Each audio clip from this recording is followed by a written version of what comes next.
This legal processing of any garnishment, tax levy, or other court or administrative order against your accounts, whether or not the funds are actually paid. I think in many ways, whether or not the funds are actually paid is the point of the class action lawsuit. Yes. Whether or not the funds are actually paid, the court issued the order. Yes. Or the administrative order. Yes. Now, it could be that the county of Spokane remembers the destruction of what was a wage garnishment, where you didn't garnish my wife's wages because she's a teacher in Washington State. Coach. But she's the one that made sure that I didn't get notice of court hearings.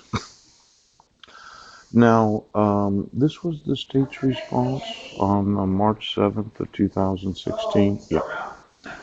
And it's July of 2019. Approximately 3 years ago. 17, 18, 19, 36, 39 months ago. The state responded on March 7th of 2016. Yeah. That I was charged with violating a protection order pursuant to RCW 26.50.110. Yes. And in order to convict the defendant of this crime, the state must prove the following elements beyond a reasonable doubt. Yes. That on or about December 31st, 2015, there existed a protection order issued for the protection of Heidi Buddick, applicable to the defendant. Yes. The defendant knew of the existence of the order. And that on or about December 31st of 2015, the defendant knowingly violated a provision of the order restraining the defendant from having any contact with Ms. Budnick, and that the defendant's act occurred in Clallam County, Washington. Yes. Now, this is the elements beyond a reasonable doubt. Yes. Of course, there is innocent until proven guilty.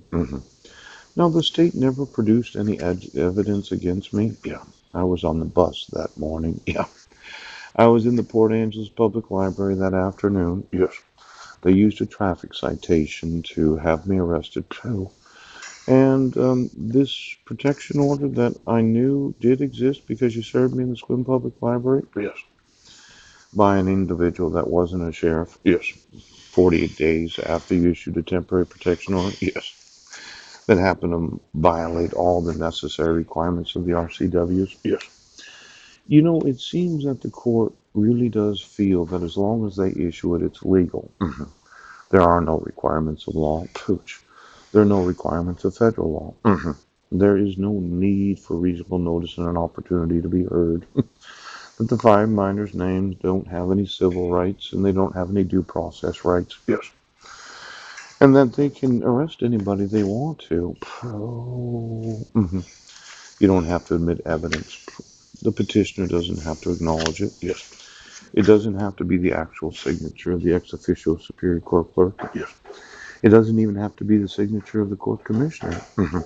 In fact, they can issue a protection order from any state of the United States, and there are no rules necessary. There are no requirements of law. Pooch. There is no obligation to protect any rights of any citizen. Yes. And they can violate every constitution in every state in the United States Constitution. Now, this arrogant piece of work of Clallam County, yes, that I did know beyond a reasonable doubt that there existed a protection order, yes, because you served me in the Sequim Public Library on August 15th of 2015, yeah, and the individual that served me wasn't a sheriff, yes. The sheriff's department doesn't have to follow court orders. There's no obligation on the part of them to actually serve the respondent before having court hearings. Yes. And for every exception to every rule that you made, yes, it happens to be in conflict with the actual requirements of the laws of the United States. Yes. And that the existence of this order, yes, even though it was not issued according to the requirements of the law, yes, even though the petitioner didn't sign it, even though I was not given any actual notice of court hearings, yes, and that I didn't receive any actual notice of court hearings, yes.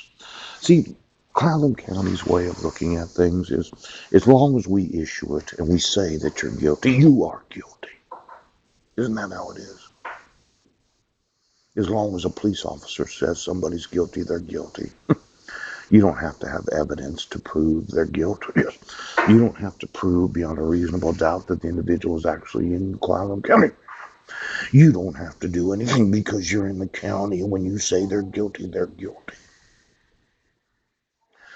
Now, I want those banks, and I want every court order that's been given to every bank of the United States, and for you idiots that call yourself a judiciary,